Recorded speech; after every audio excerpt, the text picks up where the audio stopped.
Gamesters.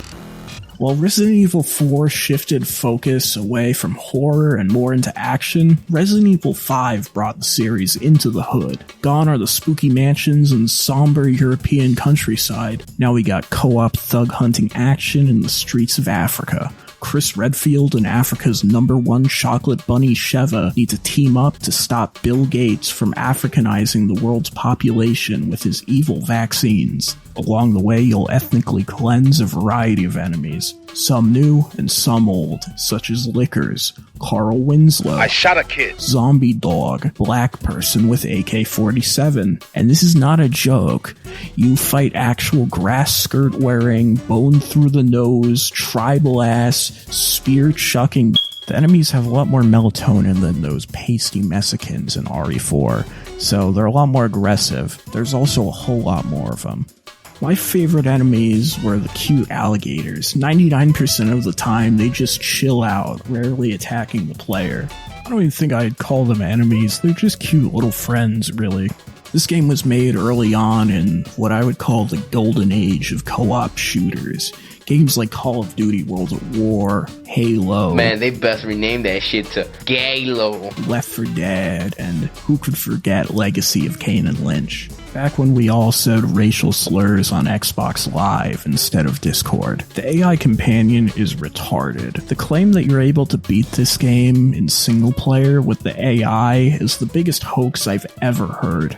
So, get a friend, make him play Sheva, and watch him get sissy hypnoed into your little African sweetie. Despite being the best-selling game in the franchise, this game is pretty controversial for a few reasons. The obvious elephant in the room being the, well, you know, racial stuff. I look at this game. There's barely any white people here. Someone's gotta tell these woke retards at Crapcom to chill out with this DEI bullshit. It's just Chris and the bad guy Whisker. Where are the white women? There's Chris's gal pal Julie, but she wears a mask throughout the whole fucking game.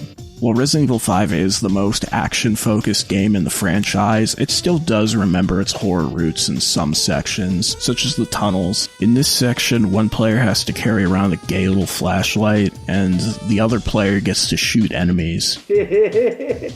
With unnecessary cover mechanics, several turret sections, and quick-time events, this game kind of feels like a parody of games of its time. The bosses were all extremely epic and memorable. They require you to solve little puzzles to beat them. They can be pretty difficult, but when you figure them out, you feel like mommy's little genius. Some are simple. For example, you can't shoot the hot dog man, you gotta throw him in the oven.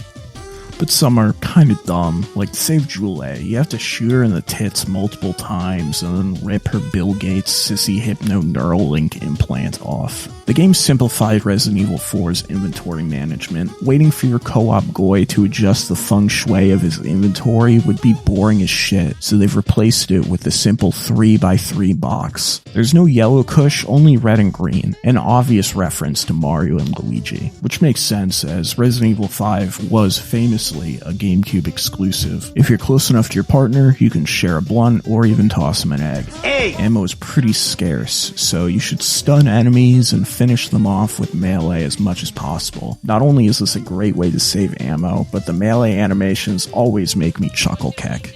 A lot of hardcore Resident Evil fans will kick and scream about how this game's too much fun and that Resident Evil isn't supposed to be fun. But those people are gay and retarded, so get Yo Jordans on and hop into a copy of Resident Evil 5. Total liquor death.